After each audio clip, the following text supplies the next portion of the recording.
It is 5 o'clock in the evening, so I'll call the Legislative Committee meeting to order. 5 p.m. Tuesday, June 4th, 2019, Main Conference Room, County Administration Building, 1 Center Street, Chatham, Virginia. Roll call, please, Ms. McCluster. Mr. Scarce? Here. Mr. Barber? Here. Mr. Farmer? Here. And I will also note that we have Mr. Davis and Mr. White in attendance. Thank you. Before we move on to our agenda approval, I would like to let everyone know that we have a letter in front of us. We received this late yesterday via email from the Old Dominion Ag Complex. This will not be a agenda item tonight. I would like to inform the board members that this will, however, be on next Tuesday's work session. This will give county staff enough time to gather thoughts and be more prepared versus less than a 24-hour notice for tonight. That being said, do we have any revisions or additions to make to tonight's agenda? I know we were discussing earlier about item A as far as the proposed enterprise zone. Are we just going to review with no vote today or no changes? I don't know the way the motion was made at the last board meeting. I didn't know if a check was made. Yeah, there's not going to be a vote tonight. Matt's going to explain who he's going to add into the enterprise zone, and then if they add somebody, it will require a re-advertisement of this process, and that the authority to re-advertise this will be on the June's board meeting. So it's just an explanation tonight. All right, I'll make a motion to approve the agenda. Do we have a second? All in favor say aye. Aye. And all opposed? It's unanimous. Okay. For the citizens' convenience, all committee meetings are now being recorded and can be viewed on the same YouTube location as the Board of Supervisors business meetings. Please remember that the board committee meetings are designed for internal board and county staff communication, discussion, and work. It is not a question and answer session with the audience. Accordingly, during committee meetings, no questions or comments from the audience will be entertained. Respectfully, any outburst or disorderly conduct from the audience will not be tolerated and may result in the offended person's removal from the committee meeting. Okay, we're ready for new business. Item 5A, review of proposed enterprise zone amendments. Mr. Rowe. Mr. Farmer, board members, good evening. From my understanding at the last meeting, I apologize for just running into your session regarding this. The board took the action of tabling the request based upon consistent comments, and I think it will be certainly a wise decision. Anytime you have constituents come out and provide a comment, it's certainly worth always to be able to consider and review that comment, and we have done that. We have reviewed all of the comments submitted, from my understanding, to the board. And with that, we have gone back and we really looked at as far as what the board's original intent was when you directed us to take this process. Mr. Sides in the past has done a fantastic job, number one, of being able to get the county in a position where we are blessed to have 2 enterprise zones, and we've really been able to utilize those assets tremendously. So I think a lot of credit goes to Greg Sides and the leaders as far as from the board beforehand to be able to get these designations. As we all know, these designations are limited and being administered as far as through the Department of Housing and Community Development. Our 2 zones are Zone 24 and 57. When we were given the task from this body, you directed staff to go and better utilize the zones. Your direction was to place those zones in areas that had the highest and greatest opportunities to induce significant capital investment and job creation, with a focus primarily on industrial recruitment. We have gone and we have done that to the extent that we believe as staff, based upon activity levels, prospect levels, infrastructure-ready sites, that here are where those zones ultimately are. With that being the case, we identified through the process of looking at zones that, number one, the Southern Virginia Multimodal Park was left out from the zone. And we had truly every single intention of finding a way to be able to place the remaining acreage of that site in the zone, especially with the county's commitment and the region's commitment to turning that into another viable industrial site with jobs and significant investment.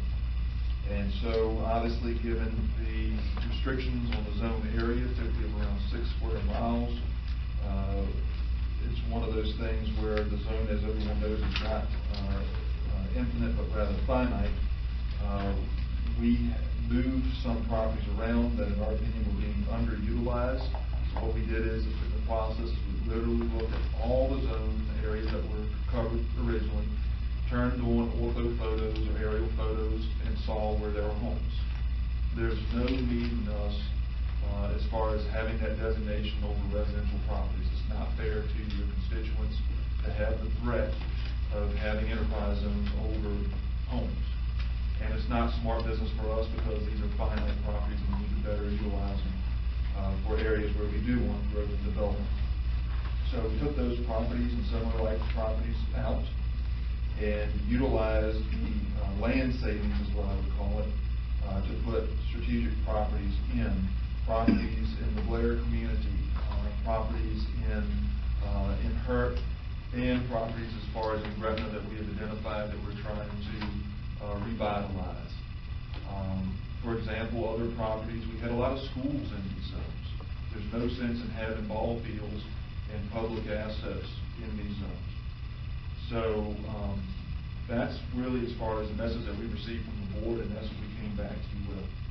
It has come to our attention that it sounds like Hargrave is interested in doing a significant project, and obviously like with all projects, we can't discuss numbers, but it was made public by them as far as at the last board meeting.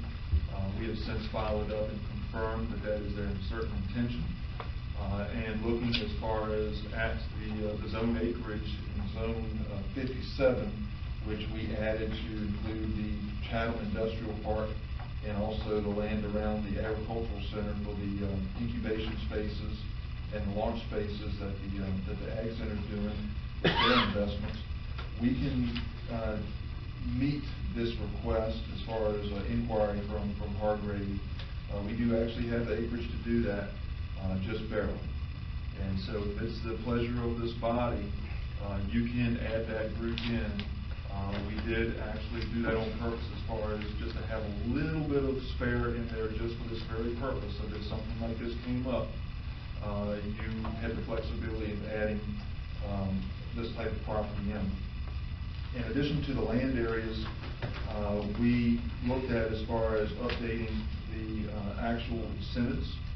One of the things that we realized, and I think the board really took the lead on this, is that the board, from my understanding, and the conversations I've had with all of you gentlemen, said, Matt, we know that at the end of the day there's a certain value that it takes to land projects, but we want to ensure that the taxpayers are as protected as possible and ensure that those monies are being given to the taxpayer after the fact and after performance.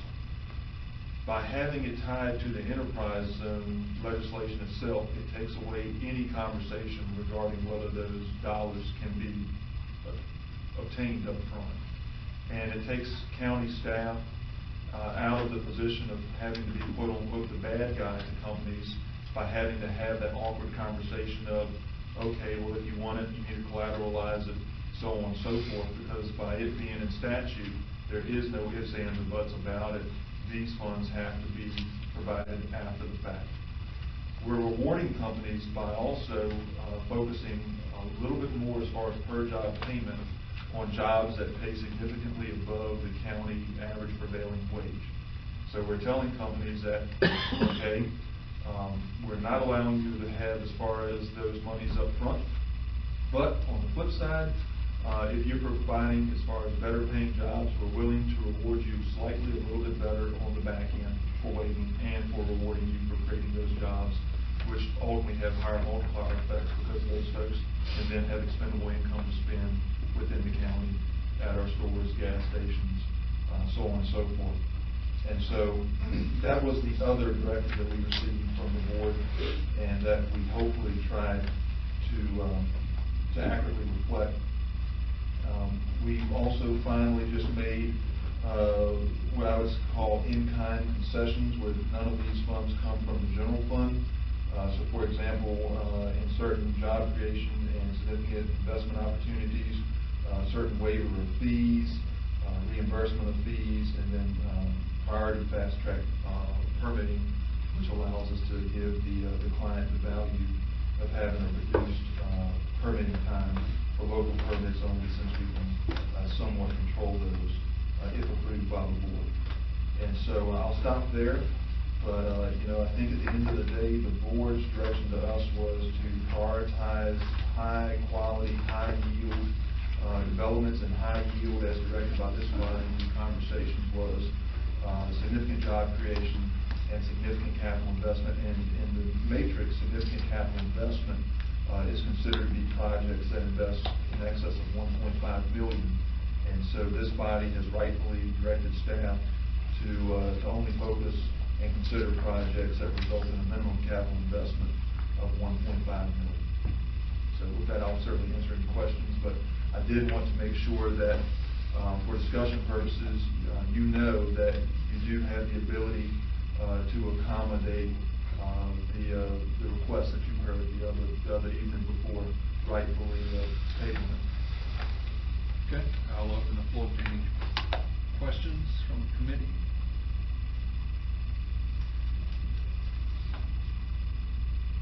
How about our board, the other board members?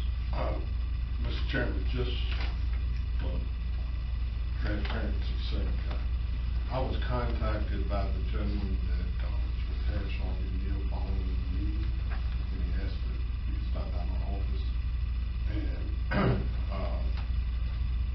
to kind of follow along the same thing that we've heard from Mr. Barber before is, we need to be using our economic development dollars wisely, given the largest numbers and most beneficial projects we can. So, Mr. Reverend, I fully appreciate the job you've done. I'll support the Hargrave because I think it's vital to us too. But some of the other projects mentioned back in that evening,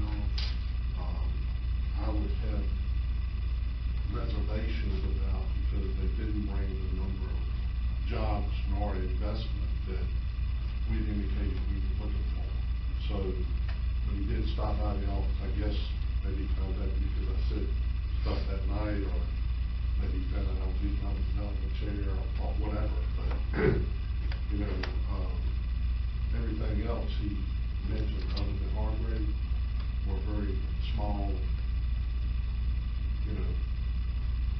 I'm not saying they're not important, because we want everything we can get, but not to be using valuable resources. And I think that this brings us pretty close to our maximum capacity of what we have. It does. We as staff purposefully put some aside as we were dealing with the state, so that you could address a situation just like this. So as Mr. Sides knows, it's like I said, he really has fostered a great relationship as far as with the ACD and the Commonwealth. You go through the process, and in certain instances, the state can somewhat give you almost a pre-approval, and it's really rare for the state to be able to come out and do that. And so we did receive that with this proposal, where everything checked all the boxes off. And we did have that conversation with the state regarding Hargrave, and if we were able to add them in there, if in their view, if everything that they wanted to do would qualify, and they did confirm that that was the case. So it doesn't, as far as I'm concerned, jeopardize the larger vision that this body had, which was updating the zoning ordinance, making us more competitive, but at the same time doing it in a way that really washed down and protected taxpayer dollars. Can I ask you a question? Sure. Mr. Hunt, Yes. You mentioned before the meeting started that we tabled this in our last meeting, and I apologize for not having foresight to say that, sending it back to your committee, because that would have enabled us to do more here right now tonight. But anyway, I didn't know how to word it properly. But we have to re-advertise because we're sticking Hargrave back in there. Yes, Matt and I emailed each other today, and when you add to enterprise zone, we have to re-advertise. So, it's not gonna be action today at the legislative committee, but this will be an action item on June, where someone can make a vote if y'all so choose to add Hargrave and then authorize us to re-advertise it.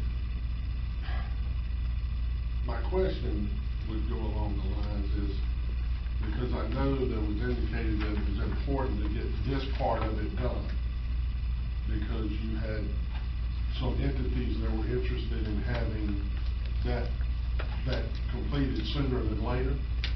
So I guess my follow-up question, Dayton, would be, could we approve this and then turn around and say we want to request, or can we amend it just to add Hargrave, or does the 30 days make a difference? I've talked to the two clients that are really watching this, is what I guess I could say. They understand as far as the county's position. They highly value workforce, and they said that anything that is willing to, as far as improve the workforce in the community, they're willing to wait for in the overall scheme of things. So I think that we're fine.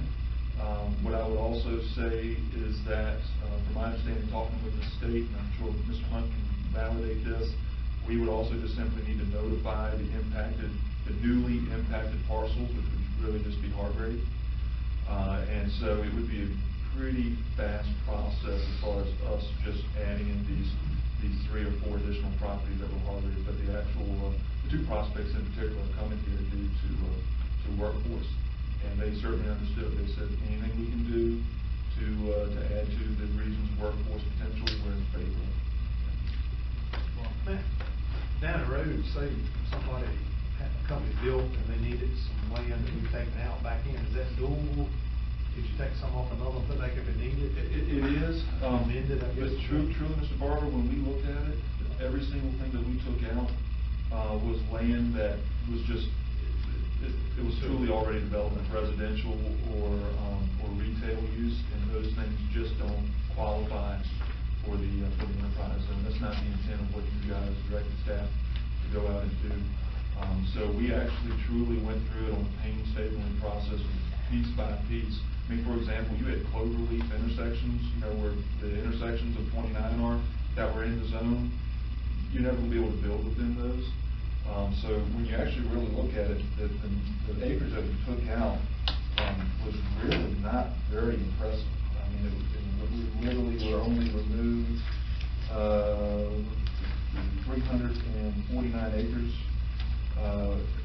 from zone 24, and right around 543 from zone 57. And when you're going through the entire county, that's not a lot of acreage. I mean, it literally is a couple subdivisions that were in the zone. So to be honest with you, Mr. Barber, I don't see any of the properties that we took out ever being put back in because they're already just not in industrial uses. The very hill was due to the wetland? Yeah, very, very astute. The very hill is all in the floodplain, so we took out the portion that is south of the railroad because you'll never be able to build there. And that is very valuable. That's really where we gained a lot of that acreage back. And we confirmed that as far as with Army Corps of Engineers and our Dewberry consultants. And then exactly where you're going, Mr. Barber, on this, Lot 10, of course, is the cultural site.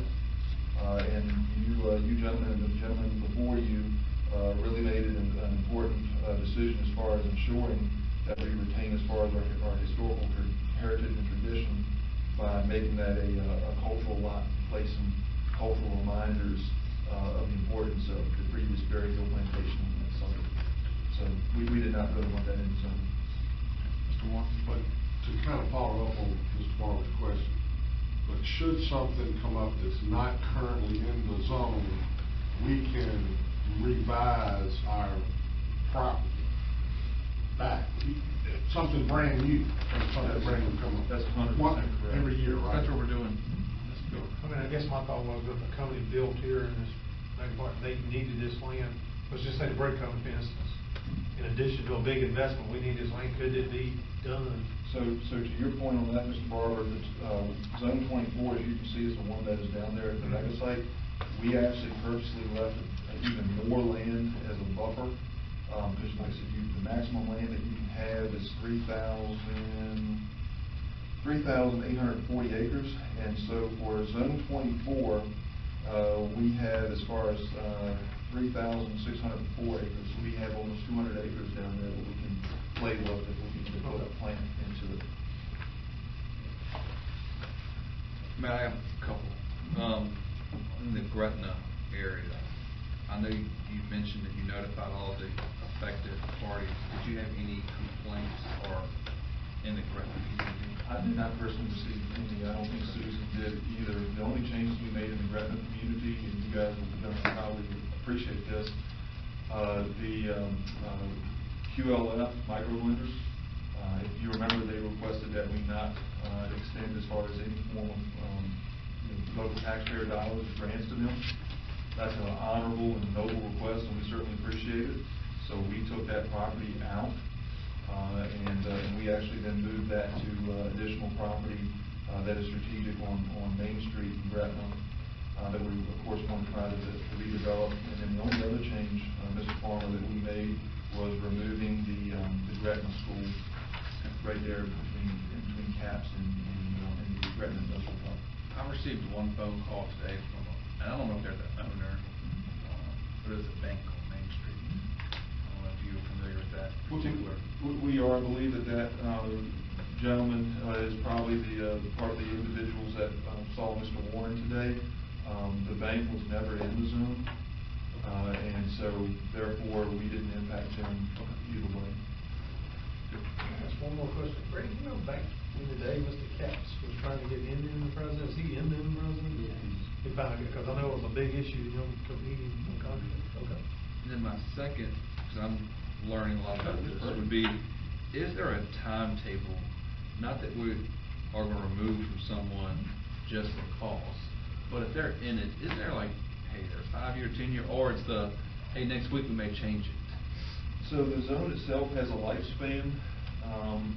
Greg, what's the lifespan of that zone? Is it I think it's 10 years. 10 years. And so at the state level, you have to show continued activity in those zones. If you don't, if you risk as far as the state removing those zones, because once again, the General Assembly said there can only be this many zones with this much acreage.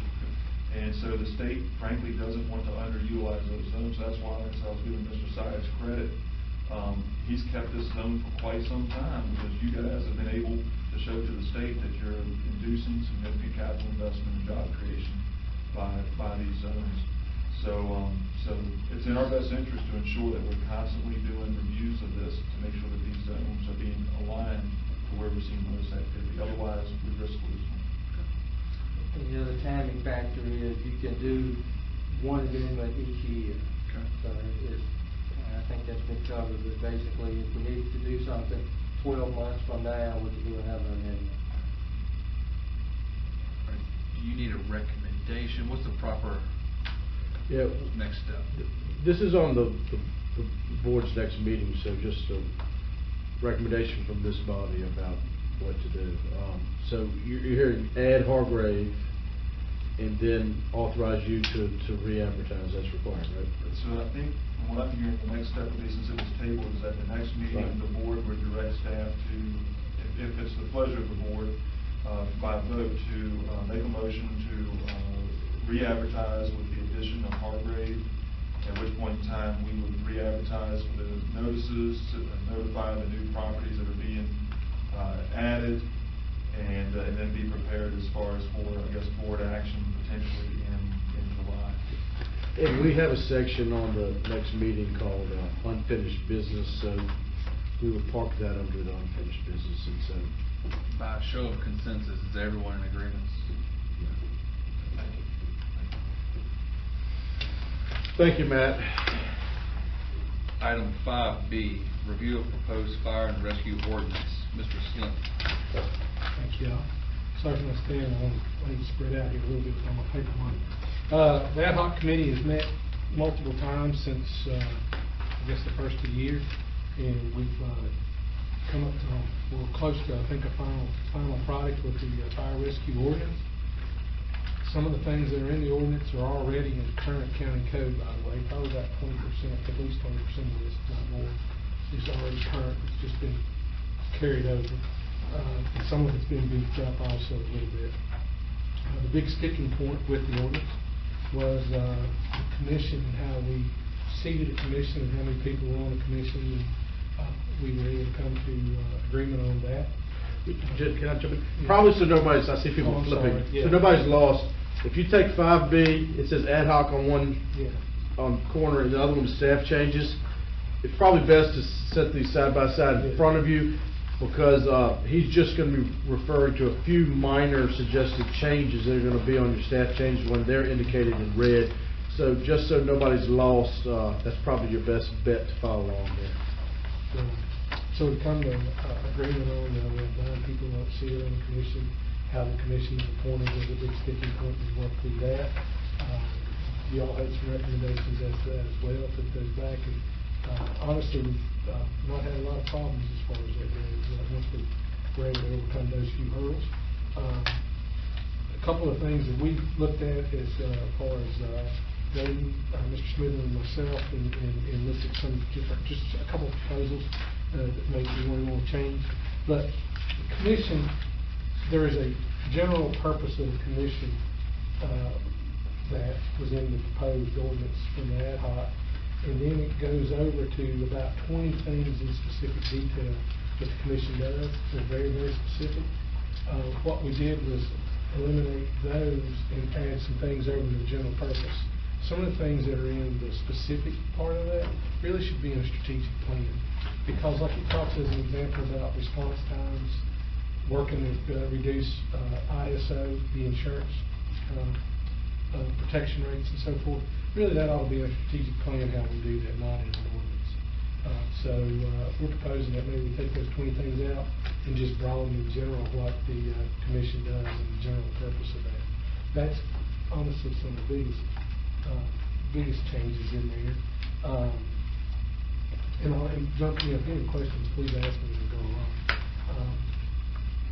As you go through here, some of the new things obviously are what are the responsibilities of the public safety director and the public safety department.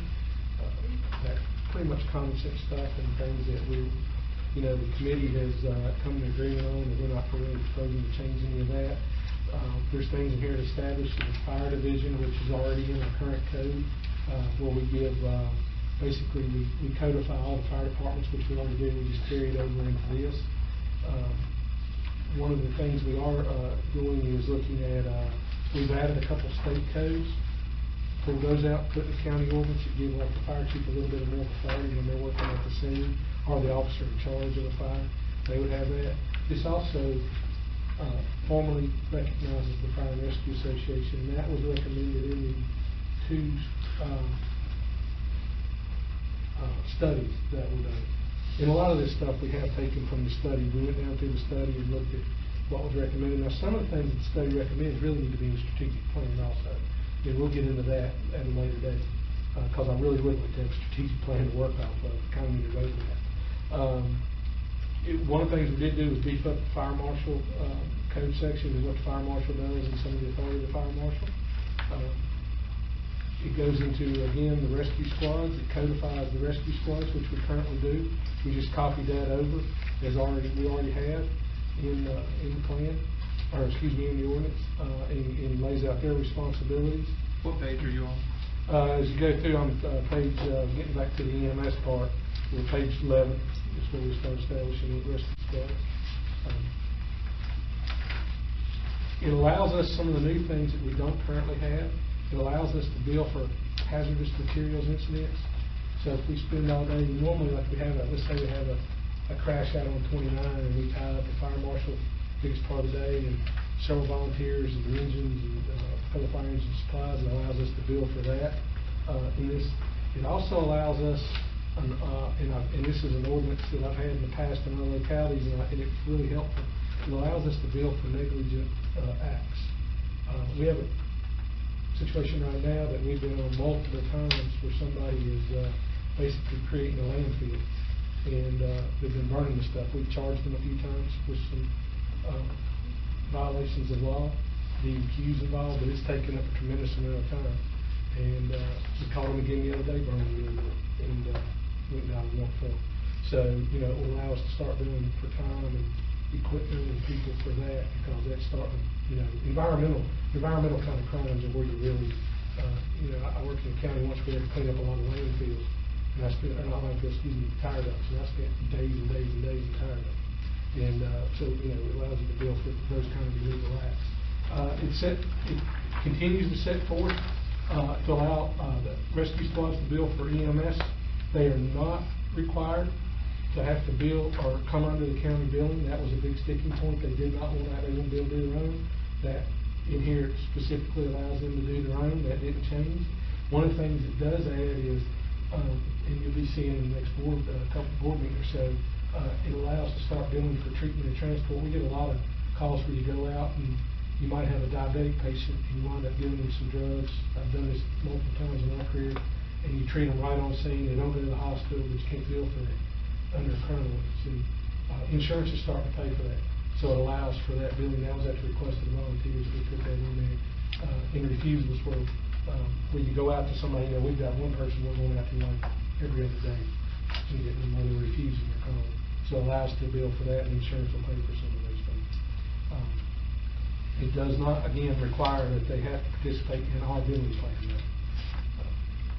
That, like I say, is a big sticking thing. It will allow, if the fire departments want to bill for their services, it will allow for that. They're not going to be required to, but if they want to. We have some of the agencies that would like to be able to bill for their time and expenses at a fire station, when you're there for hours at a time, and some of the equipment, and the insurance coverage homeowners has that coverage in there, and it basically allows them to have that coverage. Again, they're not required to do so, but it would allow them to do that. It would also allow for, one of the problems we have now sometimes is private EMS agents or private ambulance services who are not contracted with us. I'm not talking about DRT, but it makes them have to have a permit to operate in the county, so we could have just a little bit of authority on some of the things we do. I'm finding out I've had some private services answering some what should really be 911 calls, not ambulance service calls. So it would require them to have to pay the permit and be basically checked off by us to do that. It also provides, not only for us, but for the sheriff's office to be able to bill for false alarms, where, we're going out to business 5 or 6 times a month calling for a fire alarm. We had a business down on Tiny Forest Road we were going to about every week due to faulty fire alarms they wouldn't fix. Same thing if, the sheriff gets a lot, he can jump in on that if he wants, but he gets, multitudes of burglary calls and stuff, getting false, and, maybe going to the same house or same business, 6 times a month, type thing. And then lastly, at the request of the volunteers, we put in a provision that allows us to basically tell somebody that's going to come in, maybe have a large event of some type, that you have to have some type of EMS or fire coverage, and here's a cost for it. Because we are getting some of those on occasion where somebody's got a motocross race, and you get an EMS call there, and nobody even knew what was going on. Next thing you get 3 and 4 EMS calls there, and nobody ever knew it was even happening. So that was at the request of the volunteers to be able to put something in there to give us some teeth to some of these kind of events. So all in all, I think it's a pretty good ordinance. So far we've been able to work through it with them. The association, because of their meeting, had to be moved. They've got it, but they have their meeting tomorrow night. I'm going to tell them to hold off on the vote until we decide what we want to do with some of these changes, because I want to make sure they get to see those, so we're transparent to them. And maybe I think it probably should be ad hoc committee, should maybe look at it one more time before it goes any further, and let them just weigh in on it. We've come this far. We've had good discussions. Mr. Scarson's been a part of that. We've had a good moderator. He's been a huge help to us as far as that goes, and he's done this in other places, which is he's, you know, it's not always an easy process, and he knew that right up front, so. But I think we've got good cooperation from the folks, you know, fire rescue's had on there. I think, we've definitely had some long meetings, but all in all, we've had good dialogue, and seems as everybody we've gotten along and worked together on it, so. I'd really like to keep working together somehow with all this, but that's up to other government discussions and citizens, this is all we got. I'll open the floor up to any questions. Mr. Slumps? I want to reiterate what he said about the ad hoc. We work very well together. I don't think these staff changes are going to be a big hurdle. One thing I noticed on this first page, I would change that last sentence, reports to the Board of Supervisors as needed. I don't know if I would take, at least get rid of that as needed and maybe put some wording in there for board approval. I want to make sure that they understand that they're working for the board. I don't want them to think that they can go off willy-nilly without our approval. That's the only thing I saw besides, again, I think it'll be fine once we get this back before the ad hoc committee, and if there's any big hurdles, we can work on that. But I don't think there will be.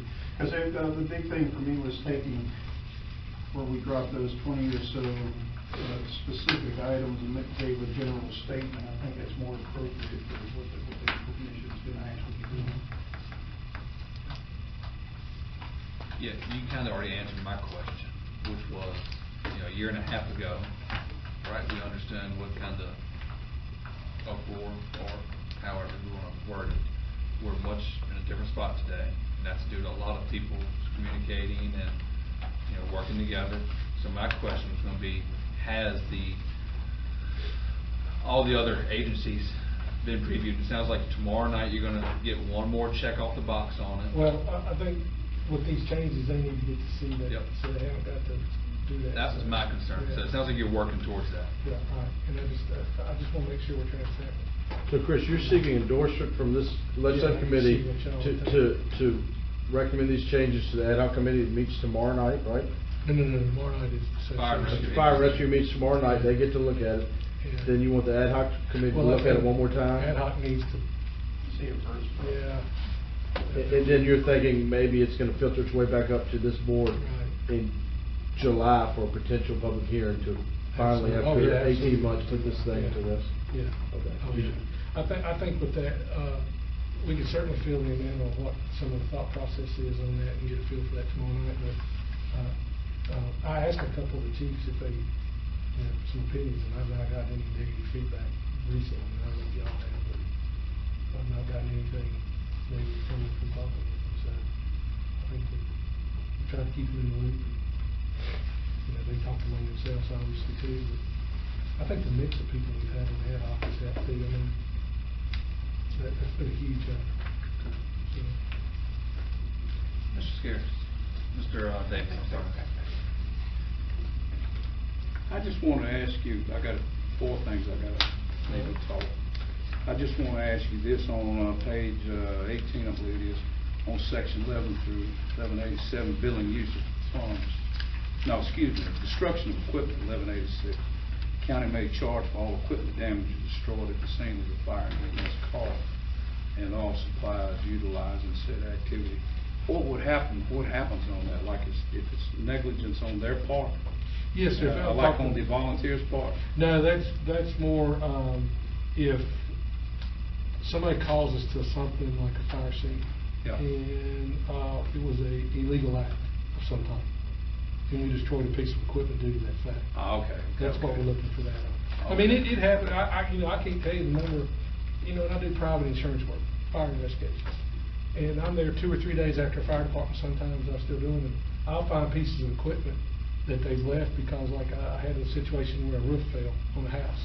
And the guys had to evacuate the structure. Well, they left all the tools laying there.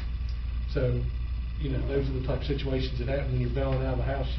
I've left tools, I've left the hose to bail out of the house before, you know, I fell through the floor and dropped my tools, and you lose stuff. But, you know, those are all legitimate accidental fires. The one where you have somebody does something illegal, or we're cleaning up something, an environmental scene that causes something illegal, which that's very common nowadays, will allow us, you know, still to go after those kind of things. Okay, and the second thing is that, I do appreciate the good job you're doing, an asset to the county. And you've helped eliminate a lot of ear bending for me. Not totally, but 99% of it, which leads me to 1%. And it's the 1% is this: when it comes to that committee you're talking about setting up, okay? What is going to be the criteria for those folks that go on that committee? Are they going to have fire and EMS experience? What's going to be the conclusion on the individual that get to sit in those particular So seats? 4 of those positions are from fire EMS background, or, you know, from the fire department, fire and rescue department. 4 are citizens that you would basically choose, like, I guess, any other commission that we have. So it's 4 and 4. I mean, Yes, sir. Okay. And 1 board member. Okay. Yes, sir. All right, that's And it. and then myself as a, I guess, advisory. Non-voting. Non-voting. Right. Whatever else they want. Okay, appreciate it. Yes, sir. Mr. Warren? I would just say, this wouldn't necessarily pertain to you, but it pertains to the board. The way the membership and the way it's composed, I think it'd be important for this board to be careful not to get in the habit of always appointing the same person from the same, or the same fire department, always having the representative. First, because the way you got it zoned out, you're only gonna have 4, and we've got, how many fire departments? 23 or 4? I mean, it would only be fair that there be some kind of consideration in being sure everybody's included during that process. So I just challenge the board to keep that in the back of their mind that we do that. Do we need to? Right. Do we need It's to wait in there. now It's when in there's there. a process of forming it? The terms are in there, all that, and how when it's formed, and how the terms are even when it's formed. and- What about the rotation? Well, that's in there too. It is? Yes, sir, as Good far as those job. things go. It has to rotate. so Well, no, everybody- that's what you're saying, where you can't serve us so long. That's one of the things we don't have. in He's there. saying it has staggered terms. They have staggered terms. Yeah, What but that's we're getting at is maybe the same area, because we have 7 districts. I see what Right, you're so saying, each so- board member, we may not have a So maybe citizen. something there says you can't, like a, the same department can't always be, right, they have to rotate all. Boards that release it. yeah. Okay. Like 2 years at a time, you have to rotate. Well, the staggered terms. Well, I mean, you take, for example, I see. you know, I mean, the way it's broken out, it could be Gretna and Navajo branch, or vice versa. Or none of my fire departments.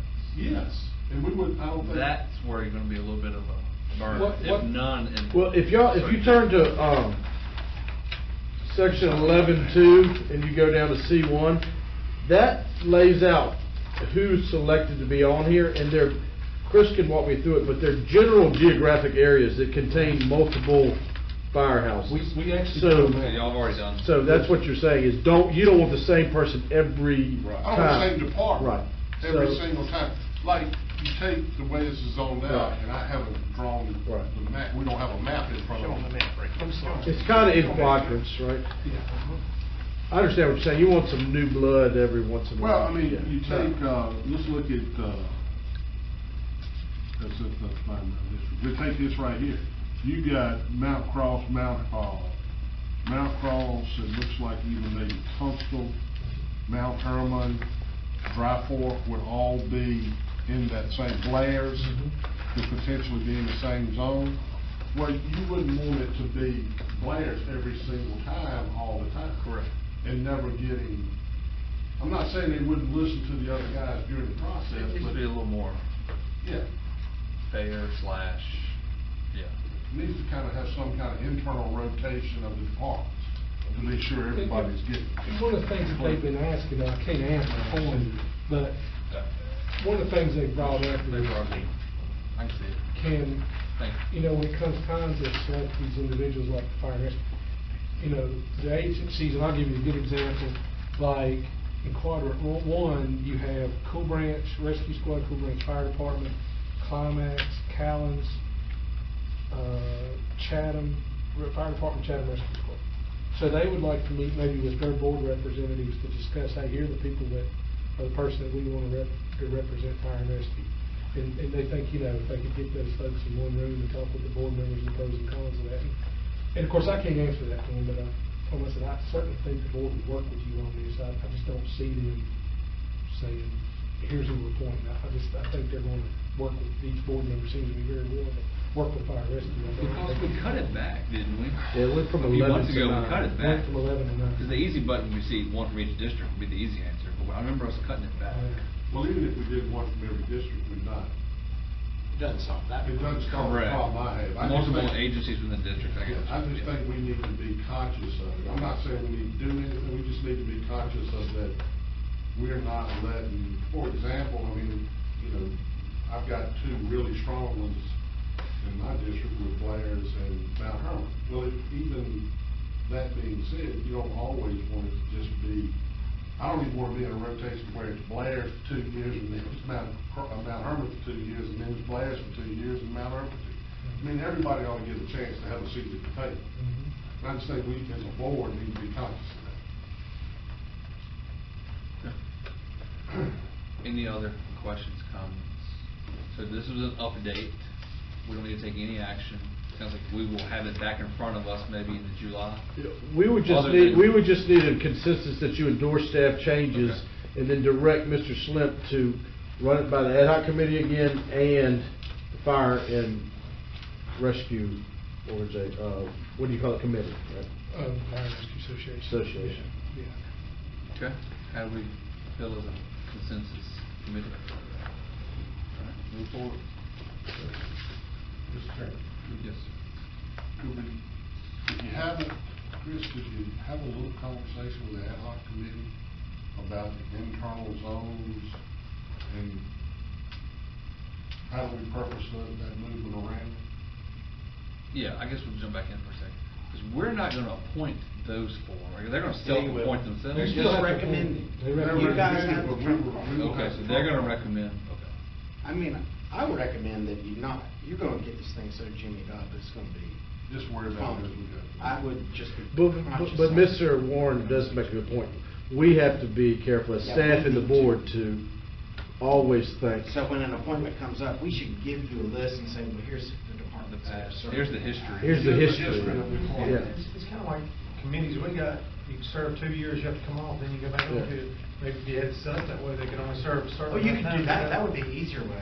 Say But that here's no the one can problem. serve more than 2 years consecutive. You gotta do it by department, Right. Not person. not but person, department. but by department. You could say no department can have More than 2 years. representation more than 2 terms. I wouldn't want you to put something in black and white that handcuffs you. I just think we need to be very, What if you got I mean, you could have a superstar that is. you want on there every time. yeah. Yeah, I agree with you. So, I mean, it's. I think it's I would- 22. Or you might have, if you have a rotation method, you might have somebody who doesn't ever want to be on there. Right. So you need to give us flexibility, but we need to take it very seriously when we. And one of the fears of the fire and rescue folks were, they didn't want somebody to get on there that you never see, that says they're a member, but they never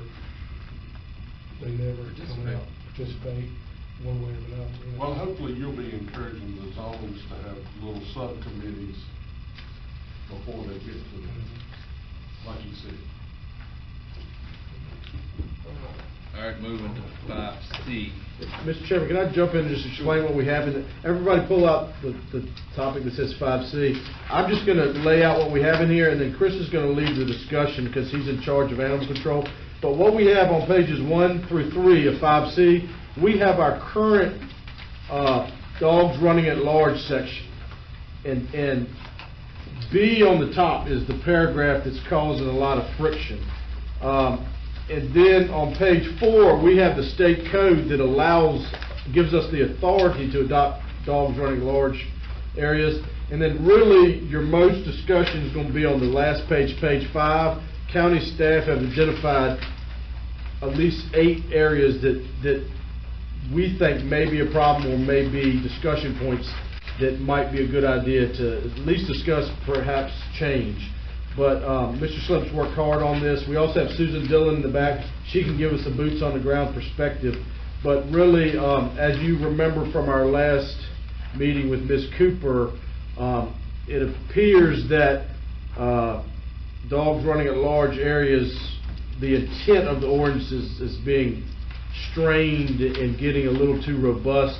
And so we were requested to put this on the legislative committee to try to tighten this up, police it better, and maybe make some changes that need to be made. So really, page 5 is kind of your jumping off point, but 1 through 3 has your ordinance as it currently exists, and Mr. Schlimp can lead you through some issues that need to be discussed. So, under the current ordinance, when you read this, I think it's very vague to a degree. Because the way it defines a dog control area, it doesn't define it. It leaves it up to the petitioner basically to define it. And we've had, like I said, multiple talks about this. So, you know, if Mr. Smitherman and I lived right next to each other, and we wanted to create a dog control area, we could. It was approved by the board, which really doesn't make a lot of sense. And when you look at the places that we already have that are dog control areas, a huge chunk of these are already in a platted subdivision of some type.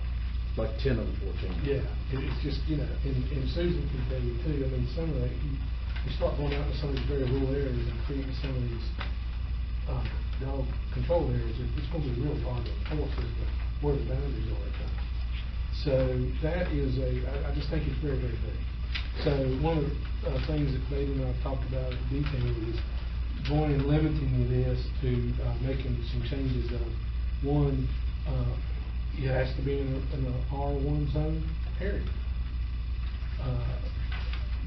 Only in a platted subdivision, as an example. Another thing over here is, you know, it only takes half the property owners to sign the petition to get this in front of you all. Well, they may not even live there. So, you know, maybe raising that percentage to 75%. Or also looking at the people that actually reside there versus property owners, because they're the ones actually going to be impacted by it in the long run if we do that. Another one is raising the minimum total density of parcels in a dog control area. A big one we talked about, and Katie, she might want to jump in on this, but, you know, charging some type of fee to do this. She has one, she's been working on it. We're trying to figure out how many hours alone she's put into this. You know, because it is time consuming for staff on some of this, not only her, but Terry Wick, GIS, and Susan, and ladies' time as well. So charging some of the different fees, or raising the fee for it, requiring the petitioner to pay for, like, the advertising. I found out today we do that for the Watch for Children Clean. We have streets that we put that in, and, you know, people petition have to pay a part of that advertising and part of the sign. Because once we set this up, we have signs, and that's a cost.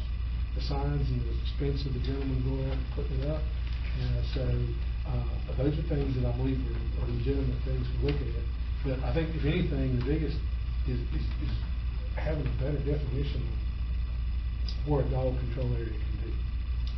Because I think if we're not careful, we're going to open up a can of worms for some of these things where we may start seeing them in all kinds of rural areas, and I don't think that's the initial intent. There's other ways to handle that. I think there's a better way. So. All right, do we want to just go in here, because we talked about it, I don't think we made conversation. Do we want to just go one by one and say, what's y'all's thoughts on the R1 being a requirement, or the platted subdivision? Start there. That's, I think, they're pretty much the same. So which?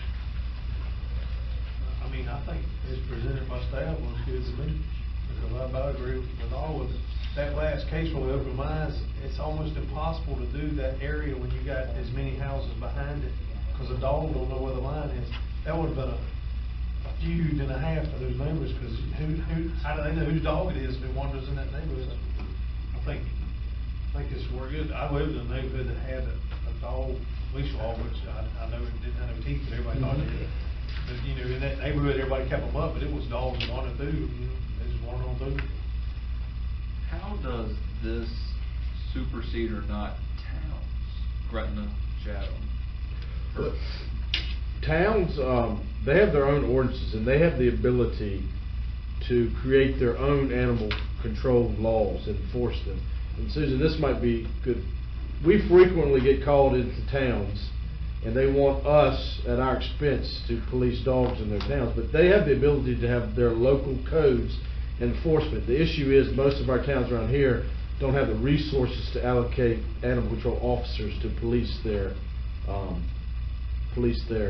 areas. And if you look on page 1, it says a majority of property owners in any subdivision, town, village, or other so a town could petition us. And if you remember a few months ago, I believe it was Hurt wanted us to create the entire town of Hurt as a dog control area, and we told them respectfully, thanks but no thanks, because they have the ability to do it. They didn't want to contribute any money to it. I'm not sure they had the resources to do it.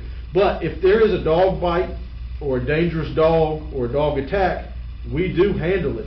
This is just if a dog is wandering around without a leash or on voice command, and you ride through one of the towns, you're not going to pick them up unless it's rabid or staggering or injured or hurt. But if there is a dog situation, we do police the towns. It's just we don't have the resources, time, energy, or money to be their animal control officers, just pick up stray dogs that are wandering from yard to yard. Basically, this is just improving the criteria to set up dog control. So staff, I think the board and staff's eyes were opened up by this last one, because we live in a rural community, save for certain areas, and we don't have a leash law. Some rural communities that have high populations, like Chesterfield County stuff, they do have leash laws. We've chosen not to have one, but we do have this mechanism in densely packed areas for people to have leash laws, and we police them. We just thought we needed to clear up the vagueness. We thought we needed to tighten this up. We thought we were getting far afield from the intent. And also on 6, 7, and 8, we felt as county staff that perhaps citizens needed a little skin in the game to get one of these, because we're spending tremendous time with staff time, tremendous time of resources.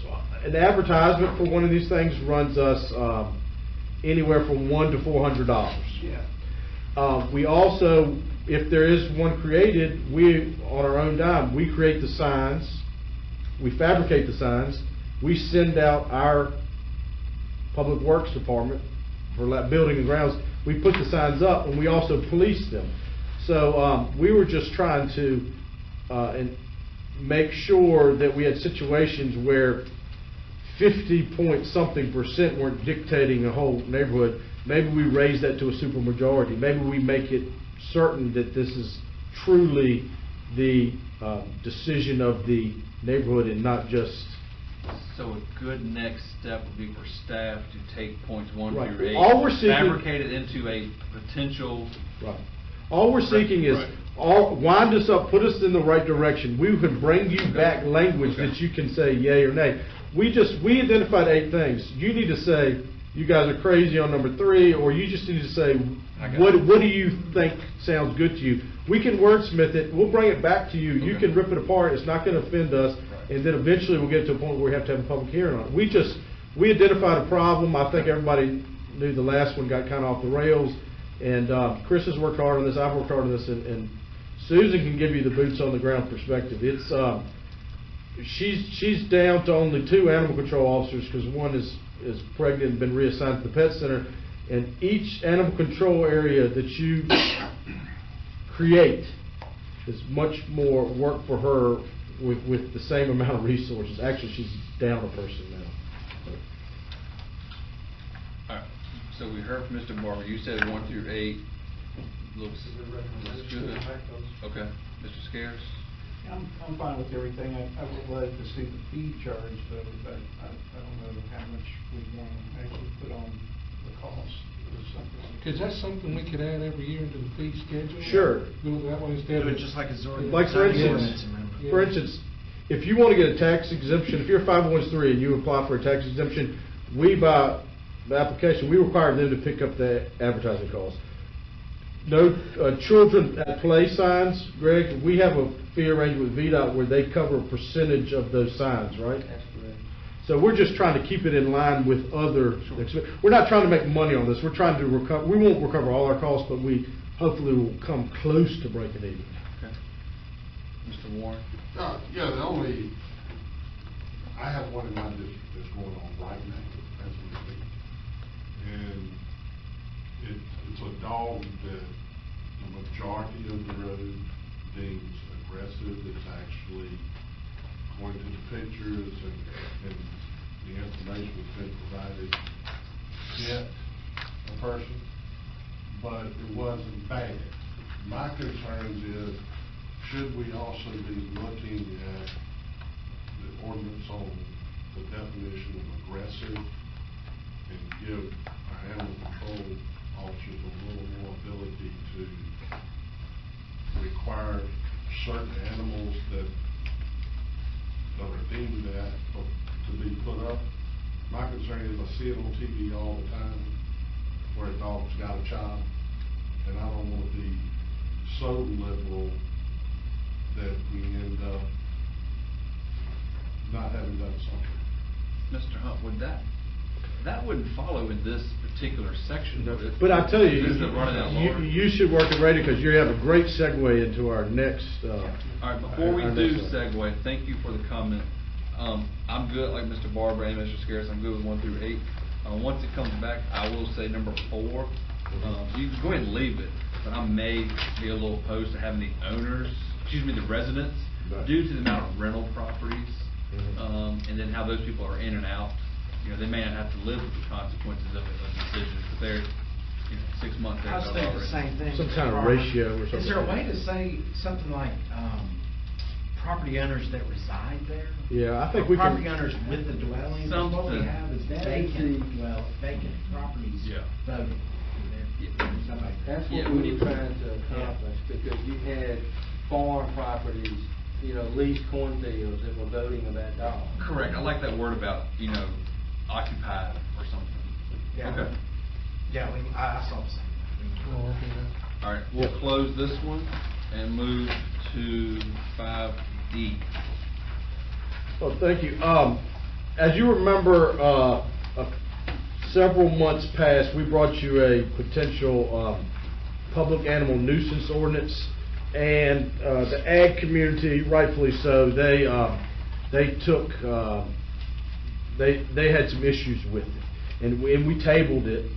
And what it was designed to do is give Susan and Chris and animal control officers another tool in the toolbox to police dogs that had not risen to the level of an attack or a dog bite, so therefore couldn't be deemed dangerous or vicious, but required people to control them. Because we've had situations like Mr. Warren stated. We also have situations like Ms. Cooper where they're getting harassed, they're getting terrorized by dogs. Dogs are sitting on their front porches and they can't leave their house certain hours a day because the dog won't move. They got dogs that are chasing their dogs, digging under their fences, snarling at them, snapping at them, but we haven't gotten an attack, and therefore the judges won't declare them dangerous or vicious. So Mr. Sides and myself, we were asked by Chairman Farmer of this committee to reach out to Farm Bureau and the ag community, because we thought that this was an important ordinance, but we wanted to not make it so broad that we impacted our #1 industry in this county, which is agriculture. So we had a very productive meeting with Bob Harris of Farm Bureau. He gave some very reasonable changes that we thought we could live with, but yet still give Susan and her staff the ability to act on some of these troubled dogs. So I'll just walk you through. What we tried to do was, you'll see some line ins and line outs. We tried to not have any redundant language in here that was covered by another ordinance the county currently has. So the term of art nuisance is a very loaded term of art in law and for people who are in agriculture. There are situations right now going on in North Carolina where hog farms that have been there for millennia, you have people moving close to them and now suing the hog farmers because of nuisance based on smell and odor and flies and everything. So the ag community said, let's take nuisance out of this and let's only, let's call it lack of control, and let's only apply this to companion animals and not livestock.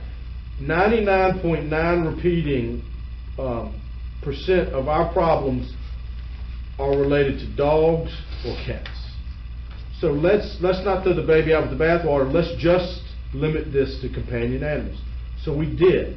So we defined what lack control companion animal is, and we defined what a companion animal is, and we just matched up the state code, which is on page 3, and it doesn't include livestock. And also on the second page, this doesn't apply to non-companion animals, livestock, poultry, alpacas, llamas, dogs that are in search and rescue activity, dogs hunting, or dogs doing field trials, or dogs engaged in farming activity. Evidently, dogs are used to protect herds, they're used for herding. So the farm community is okay with this. So if you flip back to page 1, we took out number 1, which is attacking or disturbing other animals, persons, or vehicles by chasing, barking, or biting, because that's already included in our dangerous and vicious dogs. If a dog is biting somebody or attacking another animal, we have a mechanism on the books that we can police that. So 2, we made 1, and that's just if your companion animal is trespassing on another person's property and causing damage. We have situations where people have fenced-in yards. These big dogs are digging under the fences, damaging your yard, defecating in your yard, terrorizing your house, but they haven't bitten anybody. So this would be trespassing. We took out attacking animals in 3 because once again we have vicious and dangerous dogs. We kept in there habitually running at large in a restricted area, meaning 3 or more times in 2 years, because if you're not controlling your dog and you're in a dog control area and we picked you up 3 or more times within 2 years, you should be punished. We left in about intimidating, molesting, and annoying pedestrians or passerbyers. We took out any reference to odors or filth or noise, because odors and filth, we don't have a smellometer, or we don't have the ability to smellometer. We don't have the ability to using to objectively and empirically define odor. We did leave in there, if we get a lot of calls about cats that are crawling on people's porches and defecating, cats that are ruining washed cars, dogs that are just crawling on people's porches and going to the bathroom.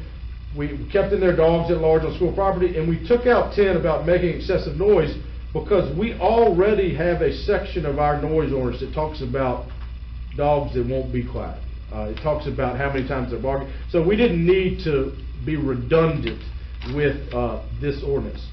So other than that, as you can see, this gives us, Susan, the tool. If we have an animal or a cat that's not being kept up, that's terrorizing the neighborhood, but has not risen to the level of a dangerous or vicious dog, this gives a citizen the ability to go to a magistrate and swear out a warrant against somebody. It also gives the ability of Susan, if she witnesses this, to go to a magistrate and swear out a warrant and go to court about this.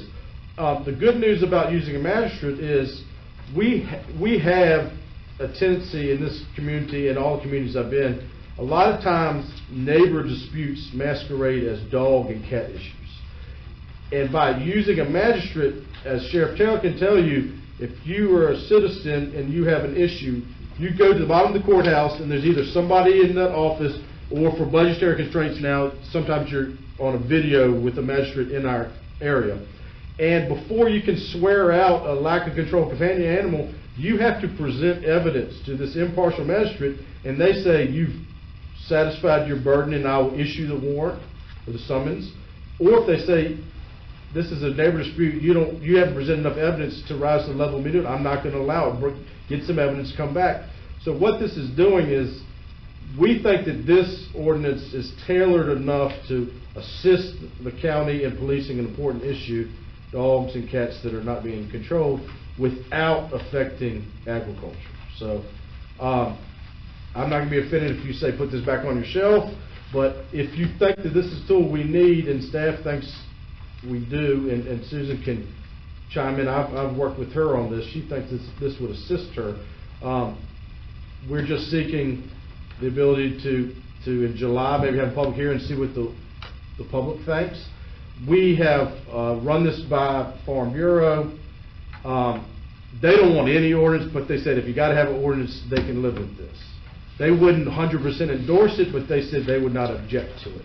And Greg was in the meeting too. He can jump in if he thinks I missed anything. No, I think you're correct, and when you talk about the whole concept of the segue, it's, if you think of these two ordinances we discussed together, that some people feel like we're giving too many dog control areas. Well, this could negate the need to have so many dog control areas if we're already controlling dog behaviors. So we can limit the two fit together, I think, well. Okay, we'll open up to questions and comments from the committee members.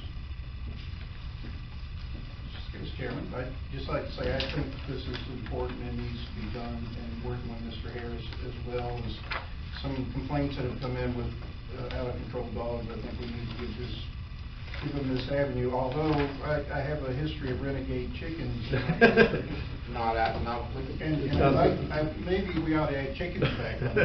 Well, they specifically put poultry in there. I think you just need to have. going back to the changes we made in the code in the past, that was covered in another section of the code, I believe, correct? As far as we have a fence in and fence out ordinance for certain animals, and poultry is. I just don't want to get our renegade chickens or Right. rally. I don't want to get in trouble. That's right. Okay.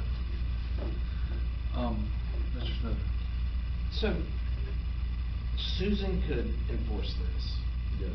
Or people can go swear it out Right. on their own. One interesting case that has repeated several times since I've been here, and I know Susan encounters this all the time, and it's private property disputes, is they got a cat, I just washed my car, it walked across my car, and now there's footprints. Is that damage to property?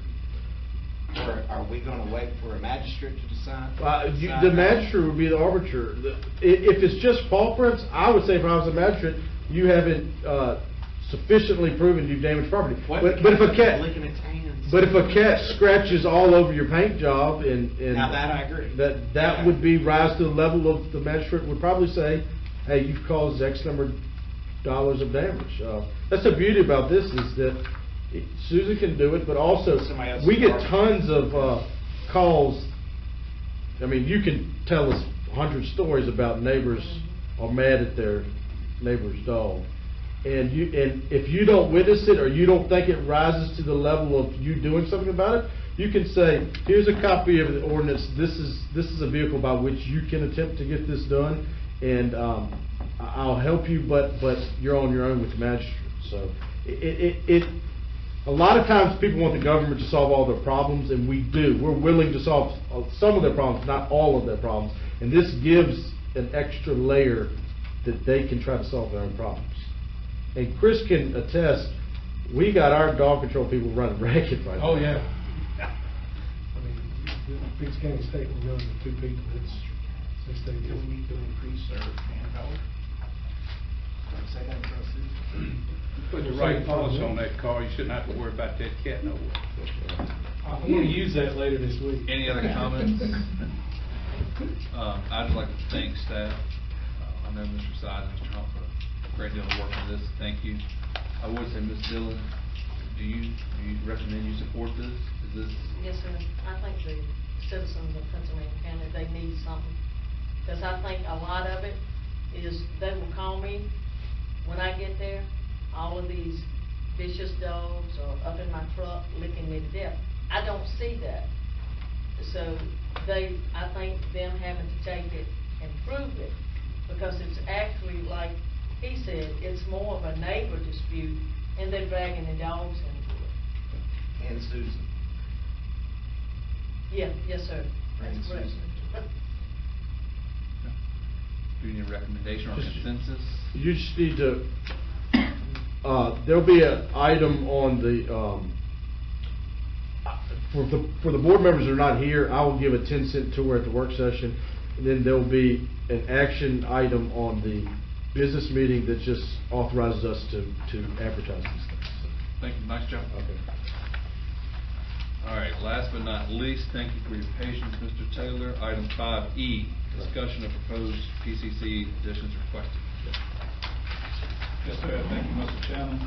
Just a note on the dogs. I just recently re-upped my homeowner's insurance.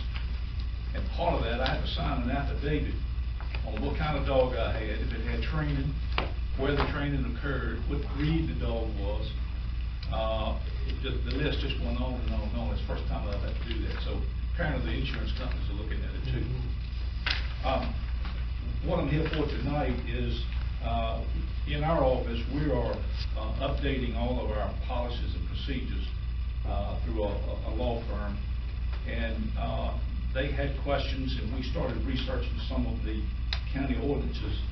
The first one up, 15.2, 17, 16.1. This is a code section, Virginia code section, that will allow, if the county, if the locality has a local ordinance, if we should have a bomb threat or a hoax, terrorist act, and if there's a conviction on that, there can be a fee assessed that comes back to the locality. And just to give you an example of that, normally what happens, especially with schools, they will find something scribbled on a wall. We have to call out investigators who has to follow that up. We just had that to happen at one of the local high schools, and it tied that investigator up about half of the night. So there's an expense in that. Turned out to be a hoax, thank goodness. I don't train. But this, if the county should see fit to pass an ordinance, some of those fees could come back. As you see, there could be a set fee, or it could be a minute by minute up to $2,500 maximum on that. So during the sentencing, the judge, in his or her order, would Yes, you would sir. document these fees and it'll be added onto the restitution or whatever? Yes, sir. We would ask our Commonwealth attorney to make that issue before the court. But in order to recover these costs, we have to have adopted a local ordinance that allows it. Yes, sir. The second one, 1716.2, it has to deal with methamphetamine cleanups. We're seeing more and more portable labs and vehicles.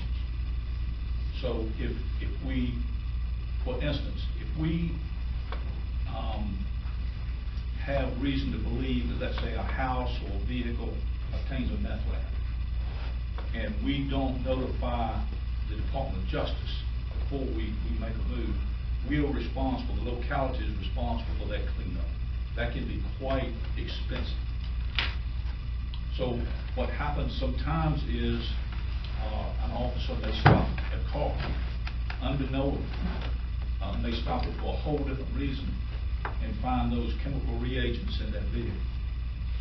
So it sets these things in motion. This code or this ordinance will allow us to recoup the actual expense for that cleanup. So again, the board would have to decide on whether or not they would like to pass that ordinance. 1717 deals with passing an ordinance when a person goes onto a school ground and interferes with the operations of the school. That includes school buses. And from time to time, we will have parents who are upset with something that happens on a school bus to actually board the school bus, which really creates a problem. About a year and a half ago, we had an incident in Gretna Middle School in which a very serious, what was believed to be a credible threat of a gunman coming to the school. We immediately locked the school down. We had deputies there, and a parent came onto the school grounds trying to force himself onto the school grounds, and the deputies had to take action against this parent. So this will allow preventing interference with with pupils at the school. The next one is 1717.1. If this ordinance is established, it will allow a business owner, for example, to say, I don't want any trespassing on my business after closing. If they send us a letter saying that, then the deputy can act as an agent for that business. The business owner doesn't have to have their time to come to court, but it requires the business owner to have a letter on file. Where we find a lot of this is with people who own property in the county and farms that do not live here, that live out of state. So it gives us sort of their proxy, or gives us their proxy to act on their behalf if that letter's on file. This next one, 1720, I would just, my suggestion would be just pass over this. This talks about registration of bicycles, motor powered assistant mobility devices that may be more than what we reckon for. I would hate for families to have to come over and register bicycles for their children. The last one, 52-17-19, when we held unclaimed property, we have no idea who this property belongs to. People will call us from time to time, I found this on my property, can you come and get it? We don't want it anymore. Just as a service, we'll go out and inventory it. It's just unclaimed property. So this, if you pass this ordinance, it will allow us to dispose of that. If it's a sale, those monies would come back. If the state treasurer doesn't want it, we have to run that by the state treasurer first to see if it fits in their categories. If they say we're not interested in it, then we could sell it, and whatever monies can come back to the locality. So I would ask you for consideration on these. It would really help us in cleaning up our policies. We have these in place. So all these except 15.2, 17.20 on 5, they require a local ordinance. All we're seeking is direction from this board to allow staff to plug these into our code and then advertise them for public hearing to assist the sheriff, because he's identified these ordinances that it would help him in his job. Okay, let's open the floor for any questions and comments. I have one. On the first one that you went over, the bomb threat, the hoax and certain things, would we, and I don't like to use the school as an example, but that's what comes to my mind, would we build the school that for your department or reacting to that call? Need to defend it. That's what I was getting at. Okay, great. Yeah, during sentencing, that would be one of the charges. They could either, it's a flat fee or minute by minute, and the judge during sentences will add to the restitution and the damages whatever our costs were responding to a hoax or malicious fire alarm or whatever. And Schlipp also, in the fire and rescue area, you cover this in your new ordinance, and we also already have on the books, if we have to respond to DUIs as part of their damages in court, we can recover costs for that. Okay, so do you need direction from us? Just direction for me to draft these ordinances and bring them back to you to review. And not look at 17. Yeah, not the one about bicycles. Make sure you don't get that. Sure. Could we roll this into the public safety ordinance and save some advertising costs? I mean, it's all public safety issues. yeah, we could. I'm totally in favor of everything he's proposed. A lot of this stuff that he's proposed takes hours and days to deal with anyway, and ties up. Yeah, we'll do that. Multitudes of We'll people. work on putting it in there. You can still use it, right? We just need the prosecutor, the commissariat, attorney, to be able to point to something in our code to justify us charging. Yes, sir, that's correct. Great, thank you. Yes, sir, thank you all. All right, getting near the end here. Do we have any final comments from the committee members? Hearing none. My only comments is just, again, thank you all. Thank you for your time. This has been a productive afternoon. And with that being said, meeting is adjourned.